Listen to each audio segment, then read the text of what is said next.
لیکن یہ کہ کیا اس ڈانگ میں ہم تنکے کی طرح بہتے چلے جائیں. فَإِنَّمَا تُوَفُّونَ أُجُورَكُمْ يَوْمَ الْقِيَامَةِ، اور قیامت کے دن تم اپنے پورے بدلے دیے جاؤ گے. وہ ہر کوئی جانتا ہے کہ ایک دن ہمیں مرنا ہے اور مرنے کے بعد ہمیں اللہ کے پاس جانا ہے. تو کیا ہم ایسے ہی جانور کی طرح زندگی گزار کے اللہ کے پاس چلے جائیں گے؟ لیکن واقعہ یہ ہے کہ اسے صبر کرنا چاہیے. اس وقت کم سے کم 40 لوگ مسلمان تھے، لیکن ان لوگوں کو جس قدر آپ تاریخ کی کتابوں میں پڑھتے ہوں گے کہ ان کے ساتھ کیا ہوا. ان کو دنیا میں اگر کوئی بہت اعلیٰ مقام پر ہے، بہت بزنس مین ہے، لیکن اگر وہ سب چیز چھوڑ دے گا اور اسلام پہ آئے گا تو پھر اسے کیا کرنا ہوگا؟ اعوذ باللہ من الشیطان الرجیم، بسم اللہ الرحمن الرحیم، کل نفس ذائقۃ الموت. میرے بھائیوں، ہم سارے کوئی جانتے ہیں کہ ہمیں مرنے کے بعد اللہ کے پاس جانا ہے، لیکن یہ کہ اس کے لیے ہم کیا کر رہے ہیں؟ تاریخ کے بہاؤ کو نہ آپ روک سکتے ہیں نہ میں روک سکتا ہوں. وہ تو ڈانگ بہتا رہے گا اور اسے روکنے والا صرف اللہ ہے. لیکن یہ کہ کیا اس ڈانگ میں ہم تنکے کی طرح بہتے چلے جائیں یا ہمیں کچھ کرنا ہے، ہمیں اپنا آخرت بھی سنوارنا ہے. اس حوالے سے یہ آیت میں نے آپ کو سنائی ہے. کل نفس ذائقۃ الموت. دنیا کی سب سے بڑی حقیقت موت ہے. ہم بھلائے رکھتے ہیں، اپنے ذہنوں سے دور رکھتے ہیں، لیکن واقعہ یہ ہے کہ دنیا کی سب سے بڑی حقیقت موت ہے. اور موت کے بعد ثم الینا ترجعون، ہمارے طرف لوٹا دیے جاؤ گے. رجوع الی اللہ، موت کے بعد رجوع الی اللہ، اللہ کی طرف رجوع کرنا ہے. تو اس حوالے سے آپ یہ آیت کو ذرا سمجھیں. سورہ ال عمران آیت نمبر 185 میں اللہ فرماتے ہیں کل نفس ذائقۃ الموت، ہر جی روح کو موت کا مزہ چکھنا ہے. وَإِنَّمَا تُوَفُّونَ أُجُورَكُمْ يَوْمَ الْقِيَامَةِ، اور قیامت کے دن تم اپنے پورے بدلے دیے جاؤ گے. فَمَنْ زُحْزِحَ عَنِ النَّارِ وَأُدْخِلَ الْجَنَّةَ فَقَدْ فَازَ. بس جو شخص اس دن آگ سے ہٹا لیا گیا اور جنت میں داخل کر دیا گیا تو بے شک وہ کامیاب ہے. وَمَا الْحَيَاةُ الدُّنْيَا إِلَّا مَتَاعُ الْغُرُورِ، اور دنیا کی زندگی تو سوائے دھوکے کے سوا کچھ نہیں ہے. لیکن واقعہ یہ ہے کہ دنیا کی سب سے بڑی حقیقت موت، اور موت کے بعد رجوع الی اللہ ہے.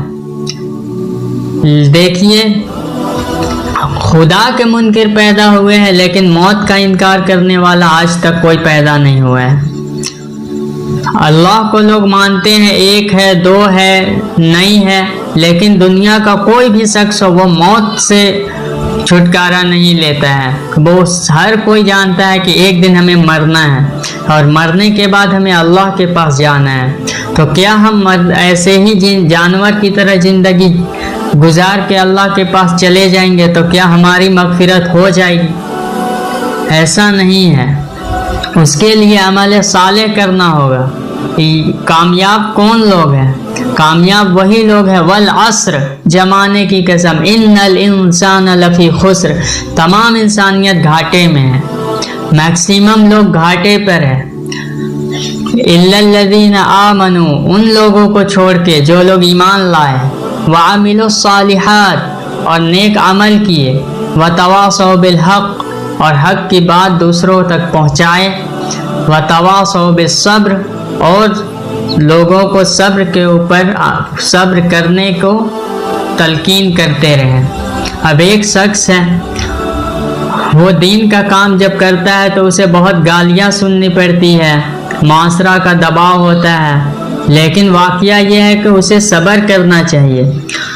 جب بدترین ٹارچر کر رہا تھا ابو جہل، عمار ابن یاسر اور سمیہ رضی اللہ عنہ اور عمار رضی اللہ عنہ، یہ تینوں کو جب بدترین ٹارچر کر رہا تھا ابو جہل، تو اس وقت کیا تھا؟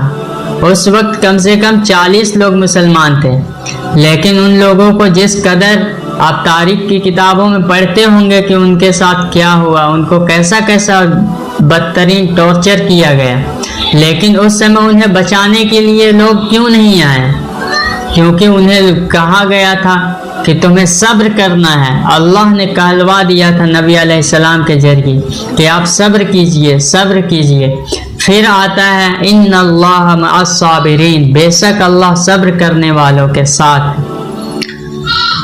جب عتبہ بن ربیعہ آتا ہے محمد صلی اللہ علیہ وسلم کے اوپر، ابتدائی اسلام کا شروعات ہوتا ہے، ابتدائی دین پھیلاتے ہیں محمد صلی اللہ علیہ وسلم اس وقت. تو محمد صلی اللہ علیہ وسلم کو عتبہ بن ربیعہ کہتا ہے اے میرے بھتیجے، اگر تمہیں کوئی آصف کا سایہ ہو گیا ہوگا تو میں ایسے بہت سے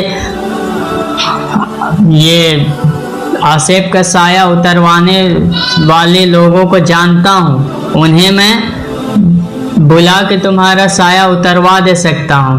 اب سوچئے تو محمد صلی اللہ علیہ وسلم کے اوپر کیا گزری ہوگی، لیکن انہوں نے کیا کیا؟ صبر کیا. یہ دنیا میں اگر کوئی بہت اعلیٰ مقام پر ہے، بہت بزنس مین ہے، لیکن اگر وہ سب چیز چھوڑ دے گا اور اسلام پہ آئے گا تو پھر اسے کیا کرنا ہوگا؟ صبر کرنا ہوگا. وہ اتنا بڑا پراپرٹی کو ٹھکرا کے دین کے کام کے لیے آیا ہے. اس حوالے سے صبر بہت معنی رکھتا ہے. صبر بار بار محمد صلی اللہ علیہ وسلم کو کہا گیا، سورہ نون میں بھی آتا ہے صبر کیجئے، صبر سے کام لیجئے. ان اللہ مع الصابرین، بے شک اللہ صبر کرنے والوں کے ساتھ ہیں. تو اس حوالے سے اللہ ہمیں اس باتوں پر عمل کرنے کی توفیق دے. آمین. وما علینا الا البلاغ المبین.